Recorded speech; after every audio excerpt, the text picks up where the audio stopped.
ಅಸ್ಮಿತೆ ಏನಕ್ಕೆ ಬೇಕು ಸರ್? ಎಲ್ಲರೂ ಮೆರಿಟ್ ಮೇಲೆ ಹೋಗೋಣ ಸರ್. ಹಿಂದೂ ಧರ್ಮದಲ್ಲೇ ಇರೋಣ ಸರ್. ಇರೋದು ಮೆರಿಟ್ ಮೇಲೆ ಹೋಗೋಣ. ಏನಕ್ಕೆ ಬೇಕು ಸರ್ ರಿಸರ್ವೇಷನ್? ಏನು ತೊಂದರೆ ಇಲ್ಲ.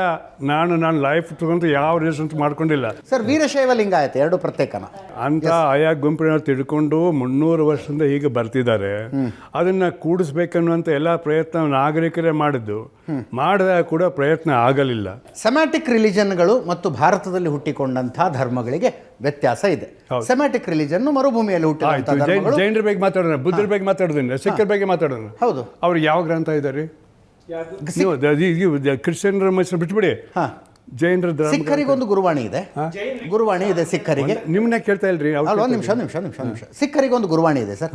ಜೈನರಿಗೆ ಬುದ್ಧರಿಗೆ ಇಂಥದ್ದೇ ಧರ್ಮ ಗ್ರಂಥ ಅಂತಿಲ್ಲ. ತ್ರಿಪೀಠಕ ಯಾರ್ದು? ಅಲ್ಲ, it is not final sir. ಹಿಂದೂಗಳಿಗೆ ವೇದಗಳ ಫೈನಲ್, ಪುರಾಣಗಳ ಫೈನಲ್, ಉಪನಿಷತ್ತುಗಳ ಫೈನಲ್, ಭಗವದ್ಗೀತೆ ಫೈನಲ್ ಅಲ್ಲ. ನೀವು ಆದಾಯ ಇಲ್ಲಿ ಮಾಡ್ಬೋದು. ಜೈನರು ಹೋಗಿ ಕೇಳ್ಕೊಳ್ಳಿ, ಅವರೇ ಜೈನರಿದ್ದಾರೆ, ಅವ್ರು ಕೇಳ್ಕೊಳ್ಳಿ. ಬೇರೆ ಬುದ್ಧರು ಕೇಳ್ಕೊಳ್ಳಿ. ಬಸವಣ್ಣ ಅಂದ್ರೆ ಮೊದಲೇ ಇದ್ದ ಧರ್ಮವನ್ನ ಉದ್ಧಾರ ಮಾಡಿದ್ದು, ಅದನ್ನ ಜನಸಾಮಾನ್ಯರಿಗೆ ತಲುಪಿಸಿದ್ದು ಅನ್ನೋದು ಅವರ ವಾದ. ಭಾಳ ಸದ್ದಂತ ಅವ್ರ ಸಿದ್ಧಾಂತ ಶಿಖಾಮಣಿಯಲ್ಲೇನು ಮಾತು ಹೇಳ್ತಾರೆ ಇವರು. ಅದರಲ್ಲಿ 3 ಶ್ಲೋಕಗಳಿದೆ. ಆ 3 ಶ್ಲೋಕದಲ್ಲಿ ಸಿದ್ಧಾಂತ ಶಿಖಾಮಣಿ ಏನು ಹೇಳುತ್ತೆ?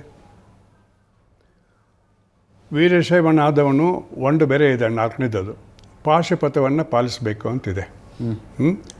ಈಗ ವೀರಶೈವರನ್ನು ಕೇಳ್ರಿ, ಪಂಚಾಚಾರ್ಯನ ಕೇಳಿ, ಸಿದ್ಧಾಂತ ಶಿಖಾಮಣಿ ನಮ್ಮ ಗ್ರಂಥ. ಇವರು ವಚನಕಾರನ ಕೇಳ್ರಿ, ಈ ಕಡೆ ಬಸವದನ್ನು ಕೇಳಿ, ನಮ್ಮದು ವಚನಶಾಸ್ತ್ರ ನಮ್ಮ ಗ್ರಂಥ. ಒಂದು ಈ ಧರ್ಮವನ್ನು ಯಾರು ಸ್ಥಾಪಿಸಿದರು? ಪಂಚಾಚಾರ್ಯರು ಸ್ಥಾಪಿಸಿದರು. ಅವ್ರು ಹೇಳ್ತಾರೆ ಇಲ್ಲ, ಬಸವಣ್ಣ ಸ್ಥಾಪಿಸಿ. ಇವ್ರು ಹೇಳ್ತಾರೆ ಪಂಚಪೀಠದ ಜಗದ್ಗುರುಗಳು ವಚನಗಳನ್ನು ಉಲ್ಲೇಖಿಸಿಯೇ ಮಾತಾಡ್ತಾರೆ, ಆಶೀರ್ವಚನ ಕೊಡ್ತಾರೆ ಅಂತ. ಹೌದು. ಅದ್ರ ಬಗ್ಗೆ ನಾವು ವೈಯಕ್ತಿಕ ಹೇಳಿಲ್ಲ ರೀ. ನಾನು ಧರ್ಮಗ್ರಂಥ ಅಷ್ಟೇ ಹೇಳ್ತಾ ಇದ್ದೀನಿ. ಅವ್ರ ಭಾಷೆ ಇವ್ರ ಭಾಷೆ ನಾನು ಏನು ಮಾಡಬೇಕಾಗಿದೆ?